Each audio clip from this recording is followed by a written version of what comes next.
Bonjour à tous, aujourd'hui je vous tourne un point lecture spécial jeunesse, mais alors c'est un peu varié dedans, hein. Il y a du bas âge au plus... à l'adolescent on va dire. Alors on commence avec le tome 6 de la saga L'Épouvanteur de Joseph Delaney, c'est Bayard Jeunesse. Oui, je suis enrhumée, désolée mais c'est comme ça. J'aime beaucoup cette saga, j'ai été très étonnée par ce tome-là. Je pense qu'en avançant dans la saga, je vais être de plus en plus surprise. Les premiers tomes, j'avais l'impression un peu que c'était toujours la même mécanique. Et là, non, on va aller vraiment dans des choses, à mon avis, plutôt surprenantes. Je vais essayer de me caser le tome 7 au mois de juin, mais c'est mal embarqué parce que après la panne livresque, j'ai été malade. Donc il y a 2 jours quasiment, j'ai rien lu. Sans parler de la semaine où j'ai lu 30 pages par jour à tout casser. Du coup, vous pensez bien que mon rythme de lecture n'est pas terrible en ce moment. Mais là ça va avancer d'un coup, je me suis prévu un petit quelque chose là, je devrais avancer dans mes lectures. Victor London, L'Ordre Coruscant de Patrick Maxper aux éditions Scrinéo que j'ai lu pour les Aliénales.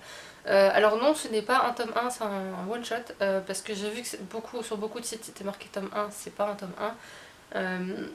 J'ai pas trop adhéré à ce roman, mais je pense savoir pourquoi. La chronique sur le blog, si vous l'avez lu, vous savez pourquoi, mais je vais l'expliquer un peu mieux, plus clairement à l'oral. On suit Victor, un orphelin qui travaille dans une usine au 19e siècle à Londres. Il a 13 ans. Et en fait, bon, il a son petit train-train quotidien. On sent qu'il a une culture quand même assez étonnante.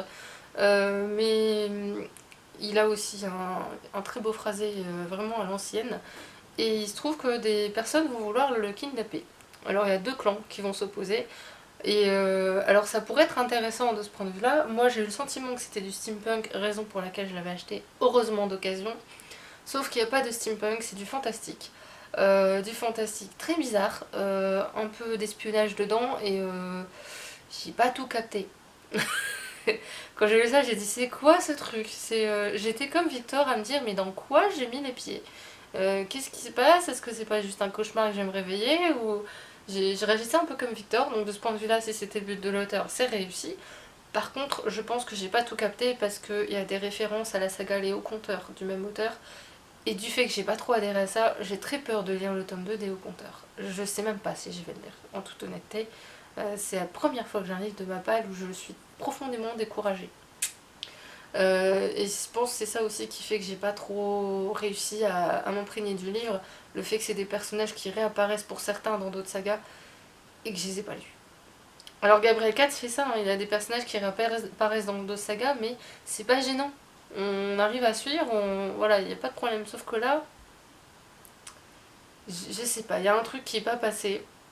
Alors que Victor est un personnage attachant, que 2 des personnages qui l'accompagnent sont très attachants aussi. Mais ça reste en surface. Je sais pas si vous voyez ce que je veux dire, ça reste en surface. En plus, c'est pas du tout crédible. Enfin, je trouve. Je sais pas comment l'expliquer. Mais voilà, ça l'a pas fait avec moi. Je dis pas que c'était nul parce que je l'ai fini. Mais ouais, j'étais là à chercher la cohérence en fait tout le long de la lecture et je l'ai pas trouvé. Il y a Victor Hugo, je crois, qui apparaît dedans. J'ai dit, ok, tu t'es fait plaisir en fait. J'ai l'impression que c'est ça. Fanny Cloutier, ou l'année où j'ai failli rater ma vie aux éditions Keynes de Stéphanie Lapointe, que j'ai eu dans le cadre d'une masse critique privilégiée. Et franchement, quand je l'avais vu, j'ai dit, wow, je sais pas, j'hésite. Mais il y a quelque chose qui m'a attirée dans ce livre-là, parce que c'est pas du tout le genre de couverture que, voilà. Elle est chouette la couverture, mais c'est trop girly en fait pour moi. J'aime pas les choses girly. Par contre, j'aime bien le signer. Et étonnamment, j'ai adoré. En fait, j'étais très étonnée par la qualité du livre. L'objet livre aussi, qui est juste, mais voilà, c'est un objet livre juste de malade. J'ai pas encore regardé pour mon défi lecture s'il passe.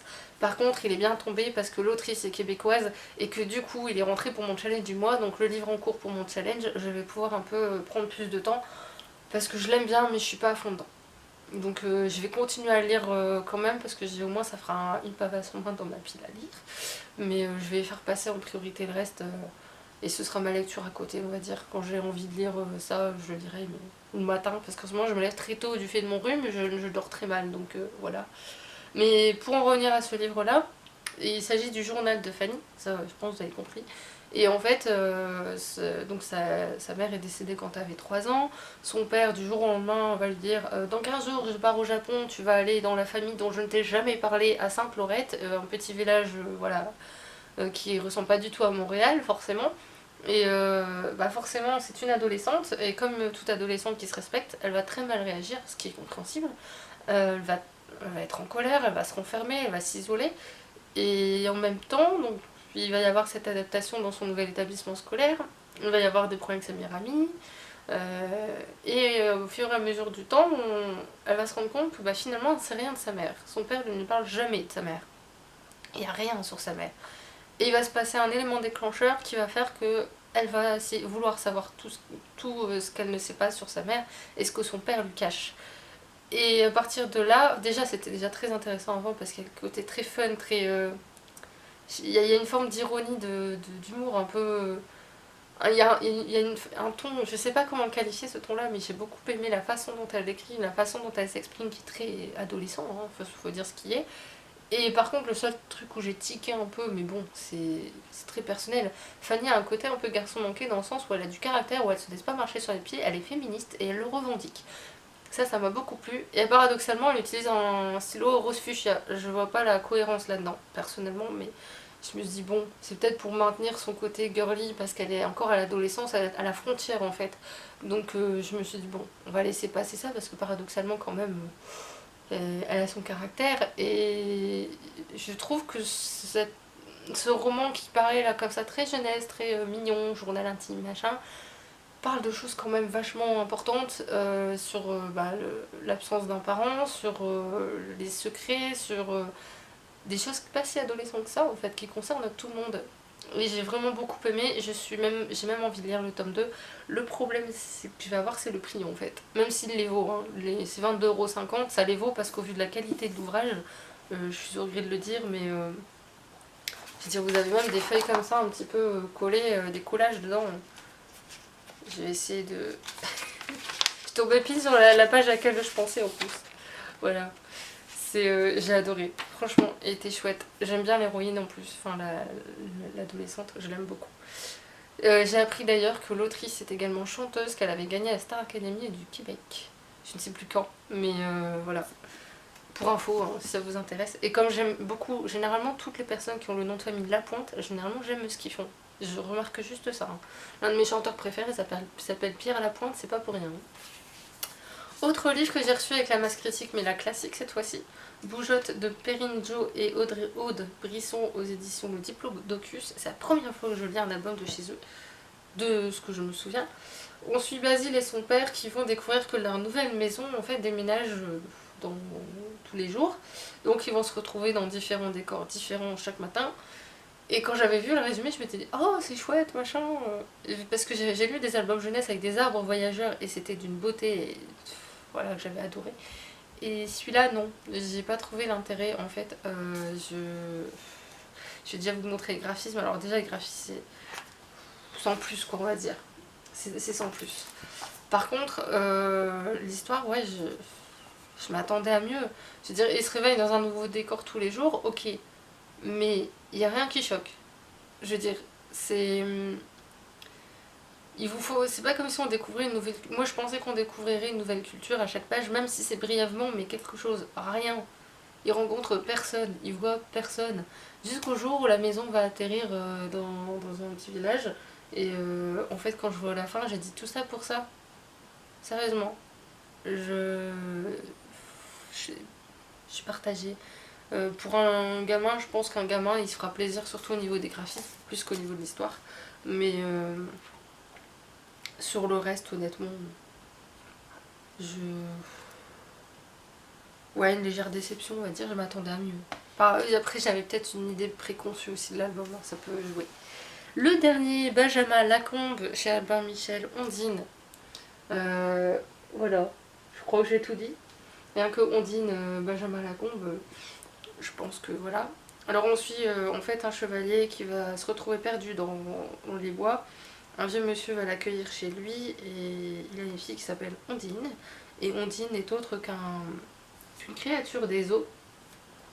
Et en fait, si elle se... Ouais, j'ai pas trop en dire. Ouais, si, je peux le dire. Donc une créature des eaux, et en fait, sa famille, on va dire, sa vraie famille, lui dit que si jamais elle épouse un homme, elle pourra avoir une âme humaine. Grosso modo, c'est ça. J'ai beaucoup aimé cet album. Alors j'avais souvent entendu parler d'Ondine, mais je connaissais au final pas vraiment l'histoire de ce personnage. Puis les graphismes, mon dieu quoi. Enfin Benjamin Lacombe, on a l'habitude, hein, mais je m'émerveille toujours de la qualité graphique de ce monsieur. Je sais plus quoi faire. Je me demande si un jour je serai déçue en fait avec lui. J'adore ce genre de page aussi. Vous avez ça, et en fait vous avez un transparent. Donc je trouve que voilà, il est d'une beauté mais absolument incroyable. Ça c'est typiquement le genre d'album que je relirai, ça c'est certain. J'ai trouvé cette histoire très touchante, très juste aussi. Et j'essaierai de trouver le mythe d'origine pour le lire. Je sais qu'il existe, et voilà. Il n'y a pas à s'inquiéter, mais voilà. Donc voilà, j'aime beaucoup. Ce sera pas un coup de cœur parce que bon, même si j'aime beaucoup, il faut vraiment y aller pour qu'un album jeunesse finisse en coup de cœur avec moi. Je suis assez difficile, je le reconnais. Je mets à jour le blog aussi parce que je vous le dis, mais j'ai quasiment rien foutu de la semaine dernière. Du coup mon blog est pas du tout à jour. J'ai commencé à le faire parce que j'ai une, deux, trois, quatre chroniques de retard. Sachant que j'ai aussi une vidéo à vous tourner pour réception, mais j'attends parce que je dois recevoir un livre je sais pas quand. Peut-être un deuxième ce mois-ci, du coup je crois que je vais attendre la fin du mois. Et il y a 2 livres que je voudrais me commander ce mois-ci, mais je ne sais pas si je vais pas attendre le mois prochain. Vu que le mois prochain il y aura moins d'achats livresques, ça c'est sûr et certain. Bref, c'est compliqué. Et sur ce, j'espère que ce point lecture spécial jeunesse vous aura plu.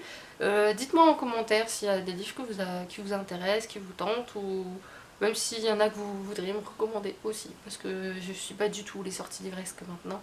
Je vais recommencer à les suivre. Là, j'ai commencé à préparer les sorties juillet du mois. Les sorties de juillet, j'ai commencé à noter dans mon cahier. Parce que sur les réseaux sociaux, ils annoncent des sorties que je verrai pas ailleurs. Du coup, j'ai dit je commence à noter maintenant au fur et à mesure. Et puis comme ça, vous aurez une vidéo à peu près, voilà, à peu près bien faite, avec plus d'informations. Sur ce, je vous laisse. Je vous souhaite un excellent week-end et je vous dis à bientôt. Salut!